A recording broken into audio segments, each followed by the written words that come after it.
পুষ্পা সিনেমায় একটা ডায়লগ খুব বিখ্যাত, ম্যাচ ঝুঁকেগা নেই সালা।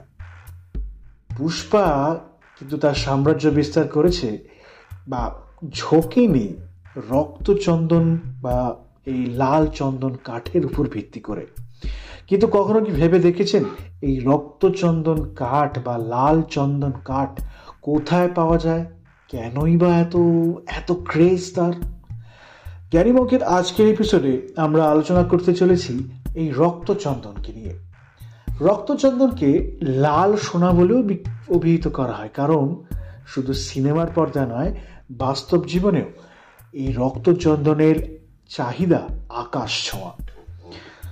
দক্ষিণ ভারতে শেষাচলম পাহাড়ে অর্থাৎ তামিলনাড়ু লাগোয়া অন্ধ্রপ্রদেশের 4 জেলা নেল্লোর, কুর্নুল, চিত্তোর এবং কাডাপ্পা জেলায় এই গাছ মেলে। পূর্বঘাট পর্বতের আবহাওয়া এই গাছের জন্য অত্যন্ত অনুকূল। গাছটির উচ্চতা মোটামুটি 8 থেকে 12 মিটার পর্যন্ত হয়। লাল চন্দন হলো এক ধরনের এন্ডেমিক স্পিসিস, অর্থাৎ এমন একটি উদ্ভিদ বা প্রাণীর প্রজাতিকে বোঝাচ্ছে যা একটি নির্দিষ্ট ভৌগোলিক এলাকার মধ্যে সীমাবদ্ধ। অর্থাৎ এই গাছ এই অঞ্চল ছাড়া আর কোথায় পাওয়া যায় না। যেহেতু প্রাকৃতিকভাবে এন্ডেমিক স্পিসিস বিশ্বের অন্য কোথাও আর পাওয়া যায় না, তাই আন্তর্জাতিক বাজারে রক্তচন্দনের চাহিদা আকাশ ছোঁয়া। এই কথা হয়তো আমরা অনেকেই জানি যে 2 ধরনের চন্দন কাঠ পাওয়া যায়। একটি সাদা, যেটা আমরা হয়তো পুজোর জন্য ব্যবহার করি, বা স্যান্ডালউড নানান রকম সুগন্ধি দ্রব্যের জন্য ব্যবহার হয়। অন্যটি হচ্ছে এই লাল। সাদা চন্দনের সুন্দর গন্ধ থাকলেও ইন্টারেস্টিং ব্যাপার হচ্ছে লাল বা রক্তচন্দনে কিন্তু কোনো গন্ধ নেই। কিন্তু এই কাঠের একটি বিশেষ গুণ রয়েছে। মূলত আয়ুর্বেদিক ওষুধ হিসেবে এই কাঠের বিপুল ব্যবহার হয়। হজম, ডায়রিয়া সহ বেশ কিছু রোগের চিকিৎসায় এই কাঠ কাজে লাগে। এছাড়াও মনে করা হয় যে রক্ত পরিশোধনের গুণ রয়েছে রক্তচন্দন কাঠের। নানা ঔষধি গুণ ছাড়াও এই কাঠ যেহেতু পোকা বা ঘুণ কম ধরে, তাই জন্য বিভিন্ন শিল্প বা আসবাবপত্র বা বাদ্যযন্ত্র তৈরিতে খুব কাজে লাগে। ভারতের বাইরেও পূজা অর্চনা এবং বিভিন্ন প্রসাধনী দ্রব্য তৈরিতেও এই কাঠের বিপুল চাহিদা রয়েছে।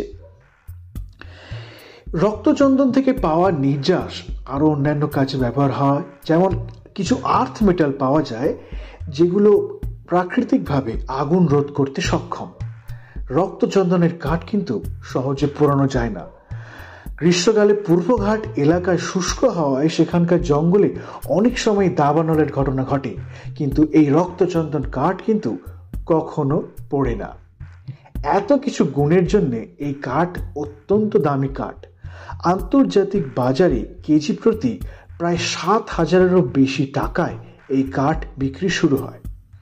ভারতে এই গাছ কাটা এবং বিক্রি করা আইনত কঠোরভাবে নিষিদ্ধ। তবে আইনকে বড় আঙ্গুল দেখিয়ে আর 5টা কাঠ যেমন হয়, এই কাঠের পাচার কেমনভাবে হয় পুষ্পা সিনেমায় সেটা আমাদের চোখে আঙ্গুল দিয়ে দেখিয়েছে। কিন্তু পাচার রোধে ভারত সরকার red sanders anti smuggling task force গঠন করেছে। 2018 সালে আন্তর্জাতিক প্রাকৃতিক সংরক্ষণ সংঘ IUCN এই গাছকে প্রায় বিলুপ্ত শ্রেণীর তালিকাভুক্ত করেছে। চোরা কাঠ কারবারিদের পাল্লায় এই কাঠ এত বিপুল পরিমাণে কাটা এবং পাচার হয়েছে, সারা বিশ্বে আর মাত্র 5% গাছ অবশিষ্ট রয়েছে।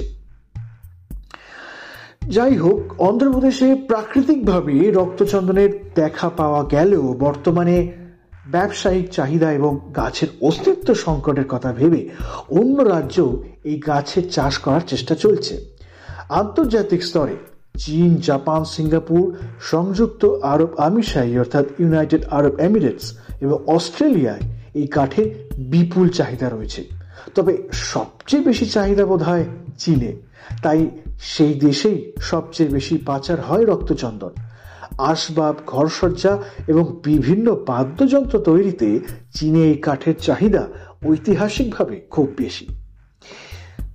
যাই হোক, পুষ্পা সিনেমা দেখতে গিয়ে তাহলে এই চন্দন কাঠের কথা যখন উঠবে, আশা করি আজকের এপিসোডটা শোনার পরে আপনার বন্ধু এবং আত্মীয় মহলে এই সমস্ত তথ্য পরিবেশন করে একটু চমকে দিতে পারবেন, বা নাই বা চমকালেন। আশা করব এই তথ্য আপনাকে সমৃদ্ধ করলো। সকলে ভালো থাকবেন, আর এরকম আরো অদ্ভুত এবং অজানা তথ্য জানতে অবশ্যই আমাদের চ্যানেলটাকে সাবস্ক্রাইব করবেন। নমস্কার।